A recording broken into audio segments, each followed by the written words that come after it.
फरीदाबाद में एक फाइनेंसर के ऑफिस में घुसकर कुछ लोगों ने अपने पैसों के लिए उसके और उसके बेटे की पिटाई कर दी। मारपीट की पूरी तस्वीरें ऑफिस में लगे सीसीटीवी कैमरों में कैद हो गई। मामले की जानकारी मिलने के बाद पुलिस मौके पर पहुंची और आरोपियों के खिलाफ मामला दर्ज कर जांच शुरू कर दी है।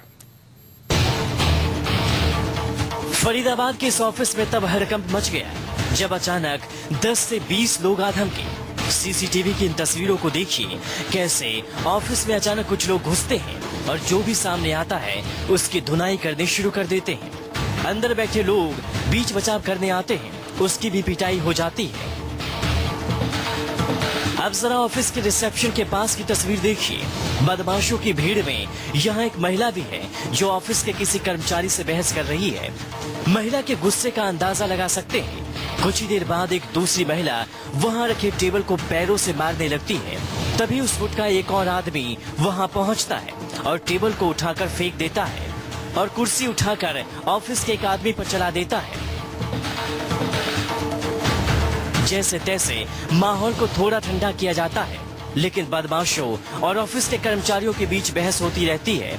कुछ ही देर बाद बदमाशों की झुंड में एक शख्स टेबल के शीशे को उठाकर फेंक देता है। हंगामा करने वाले ये लोग अब जाने के मूड में होते हैं। ऑफिस में काम करने वाला चपरासी हाथ जोड़कर इन्हें बाहर जाने के लिए बोलता है, लेकिन इस बात पर इनका गुस्सा एक बार फिर भड़क उठता है और ये लोग चपरासी पर ही कुर्सी चला देते हैं।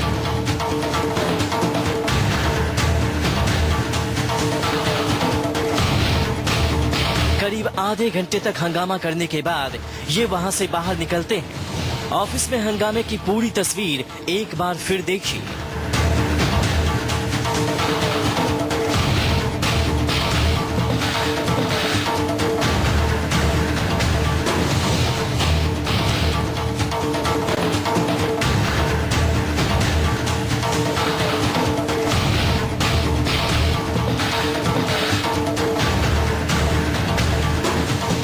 मारपीट की ये तस्वीर फरीदाबाद के एक फाइनेंसर की ऑफिस की है, जहां राजेश्वर मित्तल ने कुछ लोगों को मकान खरीदने के लिए पैसे दिए थे और जब उनसे ये पैसे मांगने लगे तो उन्होंने देने से इनकार कर दिया। इस बात को लेकर काफी दिनों से राजेश्वर और पैसे लेने वालों के बीच तनाव चल रहा था। मंगलवार को ये सभी लोग अचानक राजेश्वर के ऑफिस में आ धमके और मारपीट शुरू कर दी। 40-50 आदमी थे लगभग। तो मैंने अपने जो है एक चतुर्भुज गर्ग जी है और राम किशन जी हैं, वो बुला रखे थे। तो मैंने बैठ के मैं उनसे यही कह रहा भाई हमारे पैसे दो जाओ।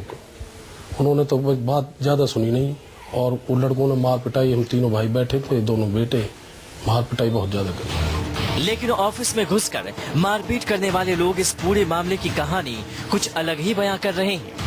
उनके मुताबिक 15 से 20 रिश्तेदारों ने राजेश्वर को ब्याज पर करोड़ों रुपए दिए थे, लेकिन राजेश्वर उन्हें कई महीनों से कोई ब्याज नहीं दे रहा था। आरोपों के मुताबिक जब वो ऑफिस में रुपए मांगने गए तो राजेश्वर ने ही पहले मारपीट शुरू कर दी। 15 रिश्तेदारों के पैसे हैं, 10-10 लाख रुपए, 1 करोड़ 50 लाख रुपए हैं। उन्होंने ब्याज पे लिए थे। सर राजेश्वर गोयल ने, उनका लड़का हमारे लिए घर लेने आया था, पवन गोयल आया था। हमने उनका कहा जी घर जाके पैसे दे दो। उनकी औरतों ने उल्टा सीधा बोला। अब मेरे बेटे को हाथ उठाया राजेश्वर गोयल ने, हमको धक्के मार मार के बाहर निकाल दिया। और फिर और उन्होंने गुस्सा जो उन्होंने आपस में लड़ाई झगड़ा हो गया। राजेश्वर की शिकायत के बाद मौके पर पहुंची पुलिस ने मारपीट और तोड़फोड़ को लेकर आरोपियों के खिलाफ मामला दर्ज कर लिया है। पवन गोयल, राजेश्वर गोयल वगैरह, इन्होंने कुछ लोगों के पैसे ले रखे हैं। तो वो लोग जो वहां गए थे, अब वो पैसे मांगने गए थे या झगड़ा करने गए थे, अब ये तो अंदाजा उससे आ रहा, क्योंकि वो काफी लोग लेके गए जो, तो इससे ऐसा लगा वो झगड़ा करने की नीयत से ही गए थे। मैंने सीसीटीवी वगैरह भी देखे तो उसमें यही पाया इन लोगों ने आके वहां झगड़ा किया है, जिस पर हमने मामला दर्ज कर लिया है। इस घटना के बाद से दोनों पक्षों में तनाव और बढ़ गया है। पूरे मामले की सच्चाई क्या है, लड़ाई में कौन सच बोल रहा है और कौन झूठ, इसका खुलासा अब जांच के बाद ही पता चलेगा। नरेंद्र सिंह, फरीदाबाद, न्यूज़ 24।